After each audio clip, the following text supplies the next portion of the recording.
नमस्ते। स्टार्ट करते हैं आईपीओ से। तो पास्ट में हमने डिस्कस किया था कि आईपीओ में जो लिस्टिंग डे गेन्स होते हैं वो फ्री मनी होता है, फ्री का पैसा होता है, उसको छोड़ना नहीं चाहिए, उसको देखना चाहिए। तो उसमें एक चीज़ थी जिसके बारे में हमने बात करी थी, वो ये थी कि अगर इसका सब्सक्रिप्शन ज़्यादा आ रहा है, कितने टाइम सब्सक्राइब हुआ है, अगर 20-25 टाइम से ज़्यादा सब्सक्राइब हुआ है तो वहाँ से आपको जो लिस्टिंग डे गेन्स मिलते हैं उसका चांस बढ़ जाता है। वहीं अगर कोई 2-4-5 टाइम सब्सक्राइब हुआ है तो वहाँ पर थोड़ा सा बचना चाहिए, और लॉन्ग टर्म के लिहाज से अगर कंपनी ठीक है तो देखें, लेकिन लिस्टिंग डे गेन्स के लिहाज से उम्मीद थोड़ी कम है। इसके साथ में एक चीज़ और थी, grey market premium. Grey market में उस पर कितना परसेंट का प्रीमियम चल रहा है, अगर वहाँ पर 30-40%, 50% का प्रीमियम चल रहा है तो वहाँ से लेना भी एक अच्छी चीज़ हो सकती है। वहाँ मतलब अगर वहाँ पर प्रीमियम है, लोग पैसा दे रहे हैं एक्स्ट्रा, तो ज़रूर कुछ ना कुछ ऐसी बात है जिसमें लिस्टिंग डे गेन्स तो मिलते ही हैं। तो उसमें अगर देखते हैं तो उसमें प्रॉब्लम ये आई थी कि भाई अगर कोई ज़्यादा टाइम सब्सक्राइब है तो आपका मिलने का चांस उतना ही कम हो जाता है। जैसे मान के चलो, अभी अगर रतनवीर के आईपीओ को देखते हैं, अभी मैं कुछ देर पहले ही लगा के आया हूँ, आज लास्ट डे था, तो भाई 40-41 गुना सब्सक्राइब हुआ है वो आईपीओ रिटेल सेगमेंट में। तो उसमें क्या है, एक अलॉटमेंट को लेने के लिए 40 लोग खड़े हैं। तो अब ये एक प्रॉब्लम आ जाती है कि यार आप बोलोगे कि हम लगाएं ज़्यादा वाले में तो भाई मिलने के चांस तो कम है, तो लग गया तुक्का, नहीं तो भाई कुछ होना है नहीं, बेकार की चीज़ है। तो इसमें मेरे को एक चीज़ समझ आई है कि भाई आप अलॉटमेंट कैसे निकाल सकते हो आईपीओ से जो मल्टीपल टाइम सब्सक्राइब है, क्योंकि जितना ज़्यादा सब्सक्राइब होगा उतना ज़्यादा पैसा बनेगा लिस्टिंग डे गेन्स पर। बट अगर 40 गुना सब्सक्राइब है तो 40 लोग खड़े हैं एक अलॉटमेंट में, तो रेंडमली किसी एक बंदे को मिलेगा 40 लोगों, मतलब 40 नंबर ऑफ एप्लीकेशंस में किसी एक बंदे को अलॉटमेंट मिलेगा। तो हम अपने लिए इस रेशियो को बढ़ा कैसे सकते हैं, तो उस बारे में बात करते हैं। तो समझते हैं कि किस तरह से हम इस परसेंट को अपने लिए चांस बढ़ाते हैं। जैसे अगर 10 शेयर पे 10 लोगों पे एक बार एक जने को अलॉटमेंट मिलेगा, तो आपका जो परसेंट ऑफ गेटिंग अलॉटमेंट है दैट इज 10%। ठीक है, अब अगर हमें इसको 20% करना है, तो अगर हम 2 बार आईपीओ लगाते हैं, सेम अकाउंट से मत लगाना, एक बार जो पैन से लग जाता है उसके अगर बाद आप रीअप्लाई करोगे तो आपका या तो आईपीओ कैंसिल हो जाएगा या फिर आपका चांस एक ही रहेगा। आपको क्या करना होगा, किसी और के पैन से लगाना होगा। जैसे घर में मम्मी पापा के पैन कार्ड से लगा दिया, मतलब उनके डीमैट अकाउंट से आप लॉक करेंगे तो वो एज अ डिफरेंट पर्सन उन्हें काउंट करेगा। तो लेट्स से 10 लोगों पर एक जने को अलॉटमेंट मिलना है, तो अगर आपने 2 लगा दिए, एक अपने फादर के अकाउंट से लगा दिया, एक अपने अकाउंट से लगा दिया, तो आपका जो चांस हो गया वो 10% से हो गया 20%। तो 40 अभी रतनवीर की बात कर लेते हैं, 40 गुना सब्सक्राइब हुआ है, तो भाई 40 लोग खड़े हुए हैं एक अलॉटमेंट को लेने के लिए। तो एक अलॉटमेंट पर आपका 40 लोग खड़े हैं एक अलॉटमेंट को लेने के लिए, इस चांस को हम बढ़ा कैसे सकते हैं। तो आप भाई 3-4 अगर अकाउंट से अप्लाई करोगे तो उसमें क्या होगा, आपके लिए हो जाएगा वो 40 लोग नहीं 10 लोग खड़े हैं एक के लिए। अगर आप इस चीज़ को मेरे हिसाब से आप समझ पा रहे होंगे मैं किस बारे में बात कर रहा हूँ, तो वो आपका चांस 4 टाइम्स बढ़ गया ऑफ गेटिंग अलॉटमेंट। तो आप इसमें एक चीज़ कर सकते हो, आपको, मेरे को नहीं पता आपको ऑन कैमरा ये बताना ठीक है या नहीं, बट मैं क्या करता हूँ ऐसे करके बता देता हूँ। मैं क्या करता हूँ, मैं ये बोलता हूँ कि भाई मैं किसी अपने दोस्त से, रिलेटिव से मैं ये बोल देता हूँ कि भाई इस आईपीओ में पैसा लगाना है, आपका पैसा कटेगा नहीं, अमाउंट ऑन होल्ड करके पड़ा रहेगा। 15,000 रुपये की बात है, 4 दिन में वापस आ जाएगा। अगर नहीं मिला, इन केस अगर लॉस होता है तो लॉस मेरा 100% मैं झेलूंगा, और अगर प्रॉफिट होता है तो 60-40 कर देंगे। 40% प्रॉफिट आपका, 60% मेरा, क्योंकि सारा रिस्क मेरा है। और आपको 40% प्रॉफिट मिलेगा, और मरे से मरा भाई 1.5 गुने पे खुलता है। 100 रुपये का जो आईपीओ का प्राइस है वो 150 रुपये, तो मरे से मरा खुलेगा। कई बार 200-250-300 रुपये भी हो जाता है, पर डिपेंडिंग अपॉन मार्केट और कितने टाइम सब्सक्राइब हुआ है। तो लेट्स से आपने 10 जनों से अप्लाई करवा लिया, ठीक है। अब मुझे नहीं पता यार कैमरे बोलने की चीज़ है या नहीं, बट मैं जैसे कर रहा हूँ उस तरह से मैं बता रहा हूँ। तो आपने 10 जनों से अप्लाई करवा लिया, आपका 15,000 रुपये से 1.5 लाख रुपये एप्लीकेशन में चला गया, ठीक है। उसमें से 3-4-5 अकाउंट से तो आपने कर दिया भाई, सेविंग्स अकाउंट में 10-15 हज़ार तो सबके पड़े ही होते हैं, तो 4 दिन के लिए लॉक होता है, उसमें कोई रिस्क वाली बात नहीं है। In the worst case scenario पकड़ते हैं कि भाई आप सोच रहे हो कि ये सब कर तो होते हैं, लेकिन अगर लॉस हो गया तो लॉस को एक बार समझ लेते हैं। In the worst case scenario मान के चलते हैं 10 लोगों से आपने आईपीओ लगवाया और 10 के 10 अलॉटमेंट आपको मिल गए, और आईपीओ 20% नीचे खुला, इससे बुरा तो कुछ नहीं होगा ना। तो उसमें क्या होगा, 20% नीचे खुला तो भाई 20-22 हज़ार रुपये, 25 हज़ार रुपये आपका लॉस हो जाएगा।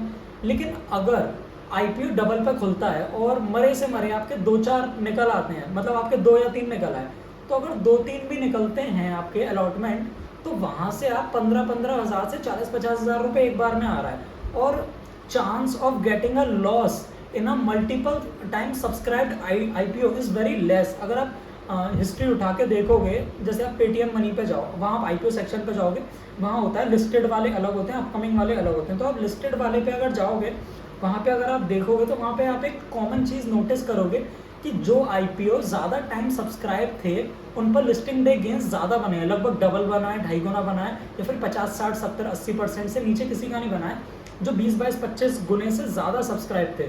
तो अगर वैसा करके देखते हैं तो यहाँ से पैसा बन सकता है लो कैपिटल के साथ। जैसे आप एमएसएमई के आईपीओ वगैरह देख रहे होंगे कि भाई 2 गुने 3 गुने पे खुल रहे हैं, उस बारे में मैं बात इसलिए नहीं कर पा रहा हूँ क्योंकि उसमें हमारा जो टारगेटेड ऑडियंस है, मैं और आप एक ही तरह से हैं भाई।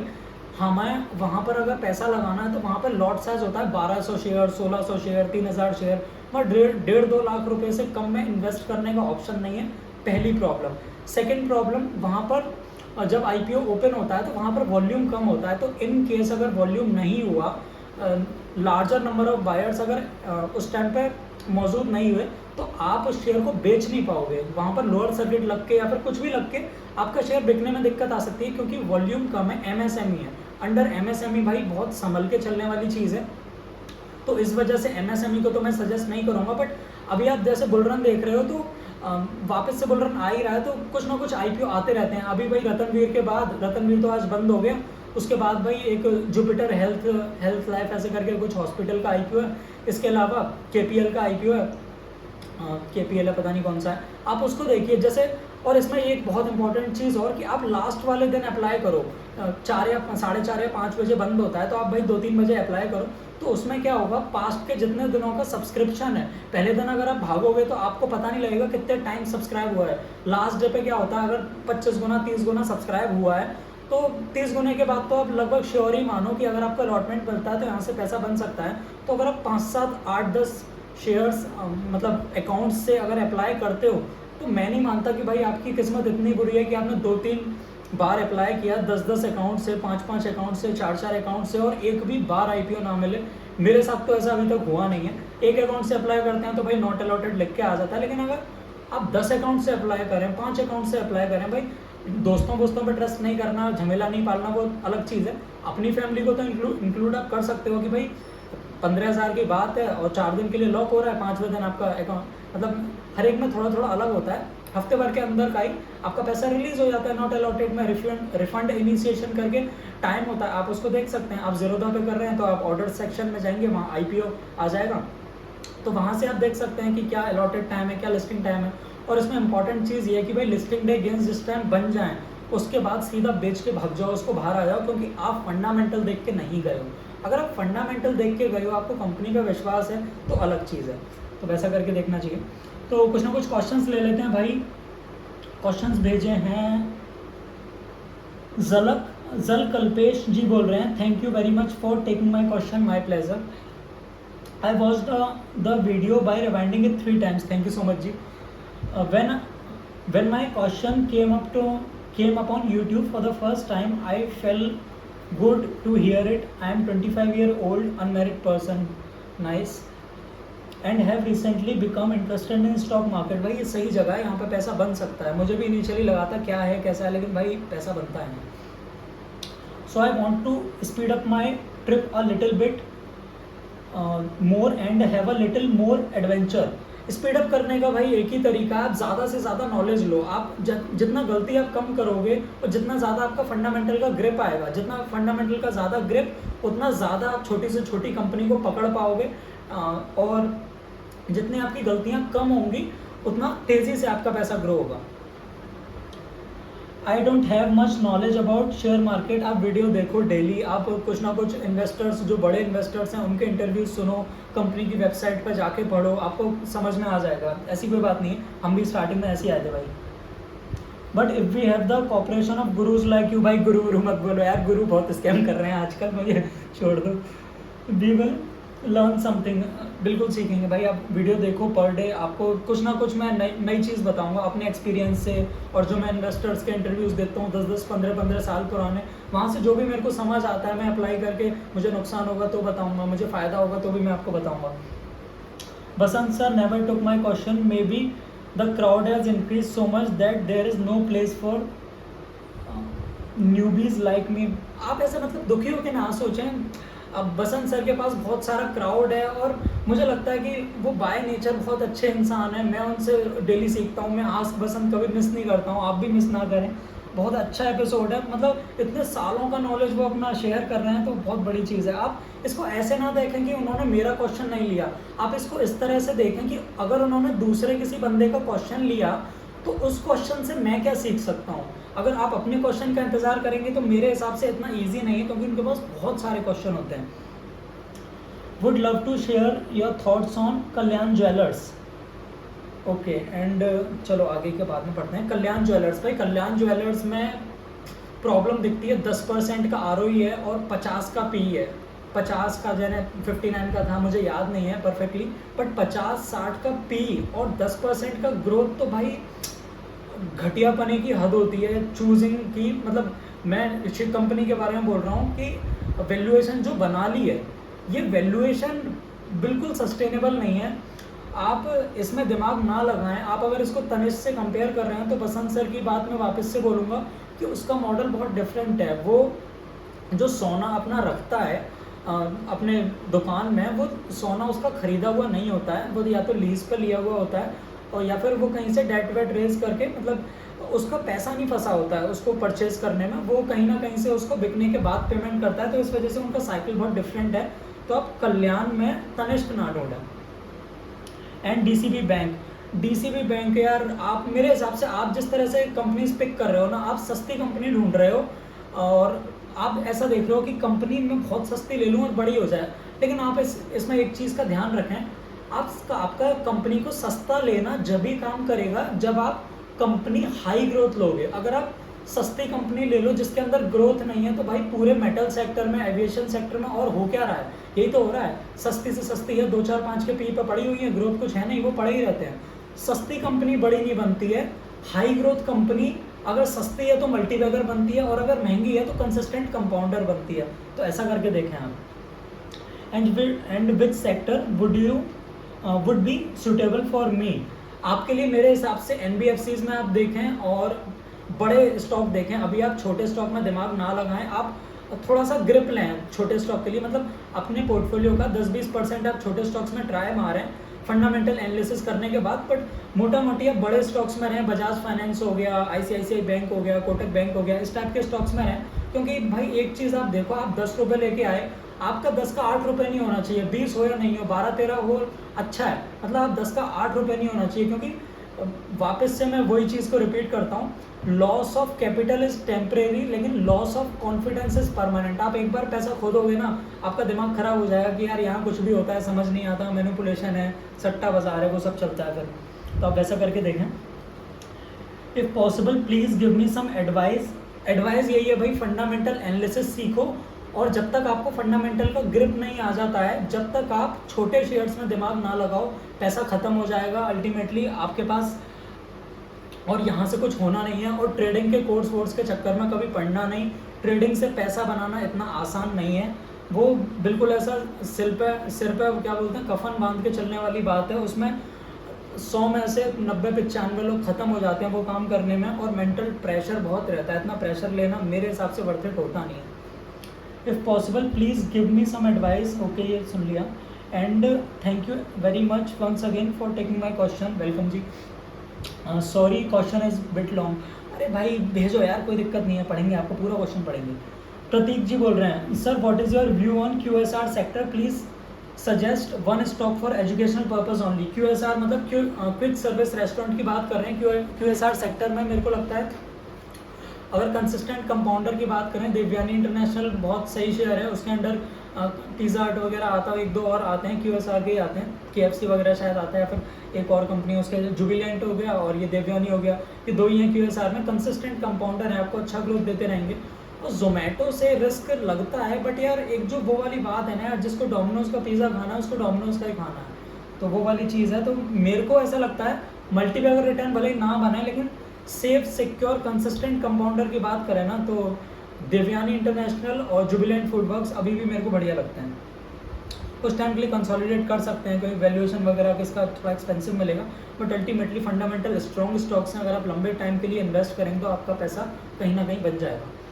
इसके अलावा प्रतीक जी का एक और क्वेश्चन है, sir how you look future for paper industry as they are going rapidly, suggest any one stock for educational purpose only. ठीक है भाई, एजुकेशनल पर्पज। पेपर इंडस्ट्री बकवास इंडस्ट्री है, उसमें अगर आपको साल 6 महीने में कुछ ना कुछ अगर ग्रोथ दिख रहा है तो उसके बहकावे में ना आए, मेरे को समझ नहीं आता। अगर आपको समझ आता है तो आप अपना एनालिसिस खुद करके ले सकते हैं। इसका जो पेमेंट साइकिल होता है 6 महीने साल भर लेट होता है। आप किसी को अपना पेपर बेचेंगे, आपको इमीडिएटली पेमेंट नहीं मिलेगा, उसका लंबा खींचते हैं। जब भी आप बसंत सर वाली बात मेरे को बड़ी याद रहती है, बहुत स्ट्रॉन्ग चीज़ है वो। अगर आप कैश में खरीदते हैं, उधार में बेचते हैं, कभी बिजनेस नहीं बनेगा। हर टाइम आपको आगे से कैश लेने में शॉर्ट रहेगा। आप उससे वापस पैसा मांगने जाओगे, वो बोलेगा माल नहीं बिका है, बाद में दूंगा, और जब वो पैसा देगा उस टाइम आपका टाइम निकल चुका होगा, आपका जो रिटर्न ऑन इक्विटी है वो बिगड़ जाएगा, और जो मार्जिन है क्या बोलते हैं ऑपरेटिंग प्रॉफिट मार्जिन है वो बिगड़ जाएगा, क्योंकि आपको बाद में अगर वो पूरा पैसा पे कर भी दिया उसमें आपका टाइम निकल चुका है। तो वो जो टाइम में आप वापस से सामान खरीद के वापस से बेच लेते, वो एक साइकिल आपका डिस्टर्ब हो चुका है। तो इस वजह से मुझे लगता नहीं कि इस सेक्टर में कुछ पैसा बन सकता है। साहिल मखानी बोल रहे हैं, फॉर श्योर महंगा बोला था मीन्स महंगा है शेयर। केसॉल्स की बात कर रहे हैं भाई, अब थोड़ी चेहरे पे मुस्कुराहट आ गई है। केसॉल सब लोअर सर्किट से हटके अपर सर्किट पे आ गया है। आप नोटिस करोगे जब भी जनरली फंडामेंटल स्ट्रॉन्ग कंपनी सर्किटबाजी में जाती है और लोअर सर्किट पे जाती है ना, तो वो सीधे जिस दिन तोड़ती है लोअर सर्किट वो सीधे ऊपर का सर्किट मारती है, क्योंकि फंडामेंटल एक्सट्रीमली स्ट्रॉन्ग है। इतना आरओई पूरी इंडस्ट्री में मैंने नहीं देखा। एक दिन ऐसे ही मैं रात को बैठा था भाई, स्क्रीनर पे कंपनीज ढूंढ रहा था, मैं आरओई देख रहा था भाई किसका फाड़ आरओई है, तो 126% मैंने आरओई देखा। मैं उस रात पूरी देर रात सोया नहीं, मैं पूरे टाइम वो सीईओ कौन है, क्या कंपनी कर रही है, किससे टाई अप है, क्या है, सेल्स फोर्स वगैरह से क्लाउड कंप्यूटिंग पे काम कर रही है, पूरे दिन समझा। हफ्ते भर के अंदर तो भाई लाखों रुपए घुस चुके थे उसमें, इन्वेस्ट कर दिए थे। मुझे लगता है इट्स अ गुड इन्वेस्टमेंट। जब सबसे ज़्यादा रिस्क होता है, सबसे ज़्यादा लोग भाग रहे होते हैं ना शेयर से, उस टाइम पर सबसे ज़्यादा रिस्क होता है और सबसे ज़्यादा रिटर्न भी उसी टाइम बनता है। जब भी शेयर 10 गुना होता है ना, तो वो जब होता है आप 100 रुपये की चीज़ 20 रुपये में खरीदें। 100 रुपये की चीज़ 100 रुपये में भी ले ली, 50 का भी है, महंगा नहीं बोलूँगा। 2 साल का रिटर्न अगर इसका जैसे स्पीड में चल रहा है ना, तो मेरे हिसाब से 4-5 गुना प्रेम से बनेगा। आराम से बैठ के बनाएंगे हम, अगर बना तो। और चांस है भाई कि आधा होगा, हो जाएगा यार। इतना बड़ा एलोकेशन हमारा है नहीं कि कोई फ़र्क पड़ेगा, बट अगर 4-5 गुना हो गया तो बहुत अच्छा रिटर्न बन जाएगा। इसके अलावा प्रतीक जी बोल रहे हैं, kindly suggest few website for fundamental analysis and tracking daily news about market. Fundamental analysis के लिए वेबसाइट मनी कंट्रोल को देख सकते हैं, इकोनॉमिक टाइम्स को देख सकते हैं, बट यहाँ पर क्या होता है, आप स्टैंड अलोन बैलेंस शीट देखेंगे, आप कंसोलिडेट पर टैप करना अगर भूल गए तो आपको ओवरऑल परफॉर्मेंस समझ नहीं आएगा कि उसकी सब्सिडरी कंपनीज, जैसे भाई let's say there is a vada pav seller, तो उसके और छोटे भाई अगर कहीं दुकान खोल के बैठे हैं, वो घाटा कर रहे हैं, तो वो आप पकड़ नहीं पाओगे जब तक आप कंसोलिडेट बैलेंस शीट नहीं देखोगे। तो अगर आप किसी थर्ड पार्टी वेबसाइट पर जा रहे हो तो भाई कंसोलिडेट बैलेंस शीट देखो और स्टैंड अलोन देखो, कंपनी क्या कर रही है और उसकी सब्सिडरी कंपनीज मिला के ओवरऑल क्या रिजल्ट है, क्योंकि ओवरऑल रिजल्ट से ही न्यूज़ बनती है। जब क्वार्टर पे आउट होता है रिजल्ट, तो कंसोलिडेट जो रिजल्ट होता है उसी का बोलबाला होता है, हर तरफ न्यूज़ उसी की फैलती है, तो उसी के अकॉर्डिंग शेयर चलता है। तो इसके अलावा अगर आपको एक्यूरेट न्यूज़ चाहिए कि भाई मेरे को मेहनत से निकालना है, मैं पढ़ने में होशियार हूँ, कि मनी कंट्रोल पे क्या होता है, एक तरह का फॉर्मेट है, सारी कंपनी उसी फॉर्मेट में आती है। बट अगर आप वेबसाइट पे जाओगे, आपको इन्वेस्टर रिलेशन सेक्शन ढूंढना पड़ेगा। कभी कोई वेबसाइट, कोई फुद्दू वेबसाइट होती है कि ढंग से कनेक्ट नहीं कर पाती हैं, आप बार बार लोड करते रहते हो, थोड़ा चिड़चिड़ापन आता है, या फिर वो ढंग से उसको प्रेजेंट करके नहीं रखे होते। वो क्या करते हैं, सीए के डायरेक्ट पेजेस होते हैं, वो पेजेस को चिपका देते हैं कि पीडीएफ डाउनलोड करो, इसमें जूम कर करके पढ़ो। बट वहाँ पर जो इन्फॉर्मेशन है उसमें मिस इन्फॉर्मेशन नहीं होती, क्योंकि केस हो जाएगा भाई। इससे भी किससे केस कर सकते हो आप उन पर मेल डाल के कि ये गलत इन्फॉर्मेशन दे रहा है। ज्योति रेजेंस में एक मिस्टेक निकली थी, आप फंडामेंटल एनालिसिस करना, आपको पता लगेगा कि उन्होंने क्वार्टर और क्वार्टर में सेम ईयर लिख दिया था, पिछले क्वार्टर का और इस क्वार्टर के ईयर का सेम ईयर लिख दिया, 23 कर दिया था, 24 करना होता उन्हें। मैंने इसके रिगार्डिंग उन्हें मेल किया था, बट उन्होंने उनका कोई रिप्लाई आया नहीं। बट छोड़ो यार, जो आपको अगर वो चीज़ पकड़ में आया तो मुझे बताना ज़रूर। हाँ, तो भाई वेबसाइट पे अगर देखोगे तो आपको एक्यूरेसी परफेक्ट मिलती है मोस्ट ऑफ द चांस पे। ज्योति रेजन ने काला पीला किया, अब सही है यार जो।